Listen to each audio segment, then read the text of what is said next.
पाकिस्तान को तो समझ में कुछ आता नहीं है, लेकिन अब हमको ही समझ में आ गया कि पाकिस्तान को समझने लायक स्थिति में नहीं है। एक ऐसा देश सामने से आके बोलता है कि हमने आतंकवाद के खिलाफ खड़े हैं और भारत की मदद करेंगे।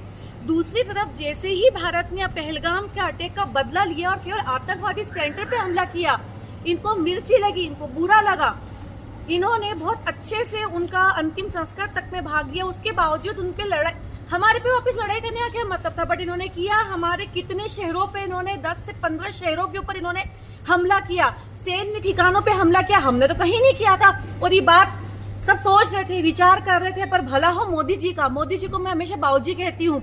एक ऐसा प्रधानमंत्री जो प्रधानमंत्री जैसा लगता ही नहीं है, जो हमेशा पिता के जैसा, दादाजी के जैसा लगता है, कि जो अपनी जनता को बच्चा मान के उनकी तकलीफ में रोता है और उनके लिए बस चल पड़ता है।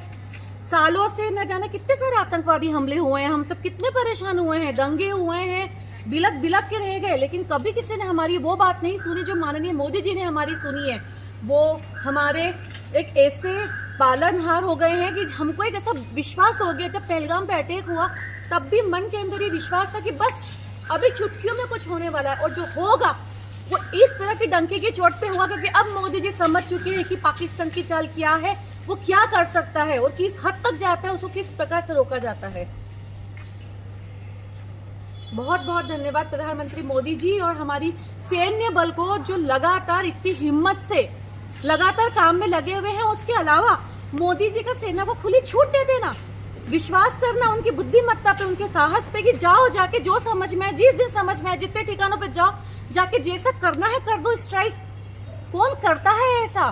कहीं कोई किसी लाभ के लिए चुप हो रहा है, कहीं कोई किसी चीज के लिए चुप हो जाता है, लेकिन मोदी जी ने जो खुला आसमान दे दिया तो हमारी सेना ने करके दिखा दिया। इसीलिए भारत में कहा जाता है जय जवान, जय किसान, जय हिंद, वंदे मातरम।